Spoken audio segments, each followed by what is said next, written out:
Shalom saudara-saudariku dan para sahabat insani yang dikasihi Tuhan.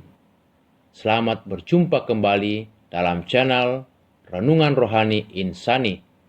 Inspirasi Sabda Allah hari ini, Jumat 25 September 2020, bersama Pastor Octavianus Tandilolo, Imam Diosesan Keuskupan Agung Makassar, yang sedang bertugas sebagai pastor paroki Santo Petrus Mamasa, Sulawesi Barat. Selamat mendengarkan. Saudara-saudari terkasih, marilah kita berdoa. Dalam nama Bapa dan Putra dan Roh Kudus. Amin.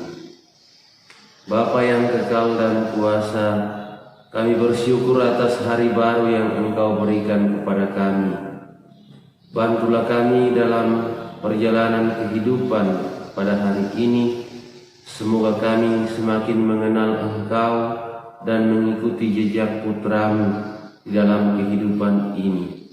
Sebab Dialah Tuhan dan pengantara kami yang hidup dan berkuasa dalam persekutuan dengan Roh Kudus, kini dan sepanjang segala masa. Amin.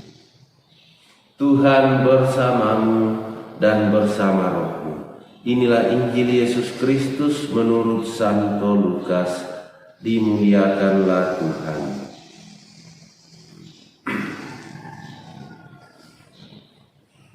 Pengakuan Petrus. Pada suatu kali ketika Yesus berdoa seorang diri, datanglah murid-muridnya kepadanya, lalu ia bertanya kepada mereka, "Kata orang banyak, siapakah aku ini?" Jawab mereka, "Yohanes Pembaptis, ada juga yang mengatakan Elia, ada pula yang mengatakan bahwa seorang dari nabi-nabi dahulu telah bangkit." Yesus bertanya kepada mereka, "Menurut kamu, siapakah aku ini?" Jawab Petrus, "Mesias dari Allah." Lalu Yesus melarang mereka dengan keras supaya mereka jangan memberitahukan hal itu kepada siapapun. Dan Yesus berkata, "Anak manusia harus menanggung banyak penderitaan dan ditolak oleh tua-tua, imam-imam kepala, dan ahli-ahli Taurat, lalu dibunuh dan dibangkitkan pada hari ketiga." Demikianlah Injil Tuhan. Terpujilah Kristus. Saudara-saudari yang terkasih, dalam kehidupan ini kita berjumpa dengan begitu banyak orang, dan kita mengenal berbagai macam orang di dalam kehidupan kita. Dan berbicara atau mengenal orang yang kita jumpai dalam kehidupan ini hanya orang-orang tertentu saja yang memiliki hubungan yang begitu dekat dengan kita. Dan orang yang dekat itulah yang mampu kita perkenalkan atau kita ceritakan tentang siapa dia. Contoh sederhana, kita bisa mengenal orang yang tinggal serumah dengan kita. Kita kenal dia apakah orangnya pembersih atau pengkotor, jorok, orangnya suka bercanda atau orangnya serius, pemaaf atau pendendam, pemarah atau orangnya lembut, atau orang tersebut penuh inspirasi dan motivasi, atau orang tersebut masa bodoh. Hal-hal seperti ini hanya kita kenal ketika kita hidup bersama dengan orang-orang tersebut. Tetapi orang-orang lain mungkin saja kita hanya kenal namanya, apa pekerjaannya, dan seterusnya. Tetapi diri dan pribadinya belum tentu kita kenal. Saudara-saudari terkasih, itulah sebabnya pada hari ini dalam bacaan Injil, Yesus bertanya kepada murid-muridnya, kata orang, siapakah aku ini? Dan murid-murid menjawab bahwa Yesus itu ada yang mengatakan Yohanes Pembaptis, salah seorang dari para nabi, Elia dan seterusnya. Dan Yesus melanjutkan dengan pertanyaan kedua, menurut kamu siapakah aku ini? Ini berarti Yesus mencari jawaban yang lebih dalam, apakah para rasulnya itu mengenal dia lebih dalam secara personal. Saudara-saudari terkasih, dan jawaban Petrus adalah engkau adalah Mesias.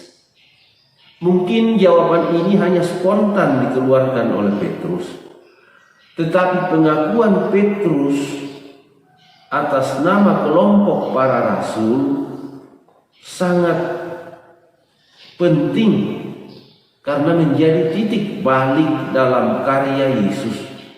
Orang-orang yang mengenal Yesus sebagai Mesias menganggap Yesus sebagai penyelamat dari penjajahan bangsa Romawi.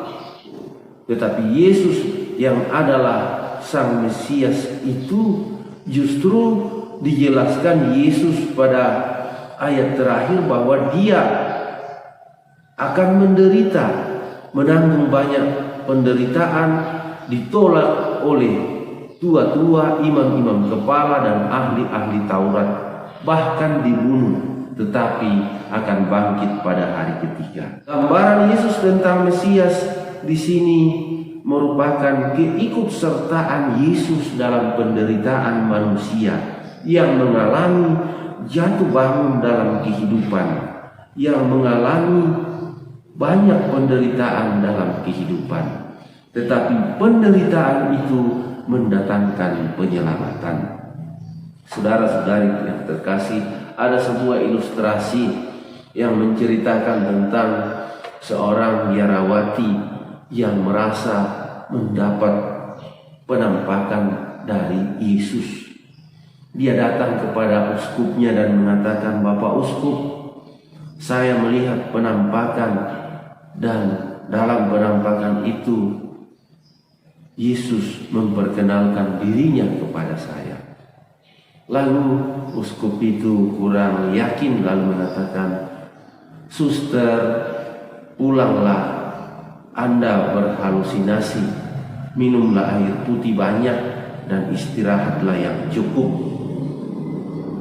Suster itu pulang, dan 1 minggu kemudian biarawati itu kembali dan mengatakan kepada uskup, Uskup, betul Yesus menampakkan diri lagi kepada saya. Uskupnya menjawab, apa yang dia katakan?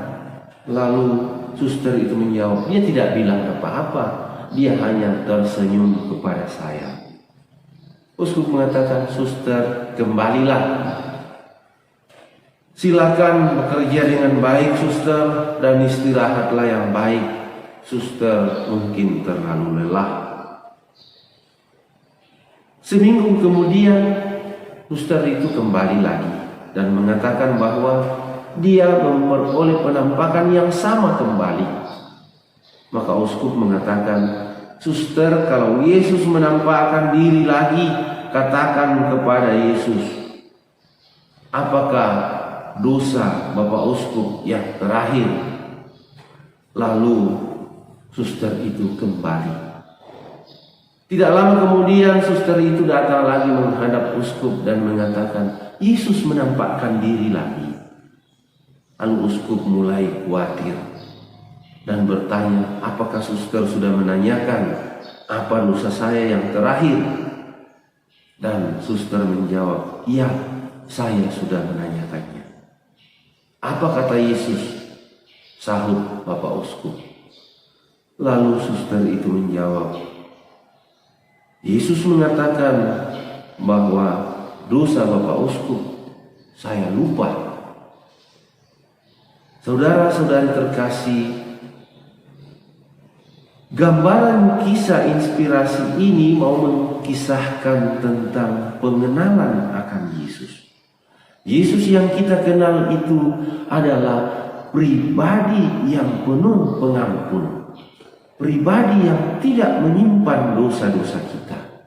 Dan itulah Yesus Sang Mesias yang datang untuk menyelamatkan, bukan dalam arti Mesias gambaran para ahli-ahli Taurat dan orang-orang Israel pada zaman Yesus, yakni penyelamat dari penjajahan, tetapi dia adalah penyelamat dari penjajahan dosa, di mana ia mengampuni dosa-dosa kita.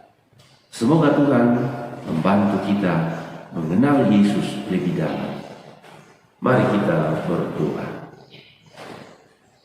Bapa yang kekal dan kuasa, kami bersyukur atas segala kebaikan-Mu yang boleh kami alami, dan atas cinta-Mu kepada kami lewat Yesus Kristus yang telah Engkau utus menjadi Mesias Sang Penyelamat kehidupan kami.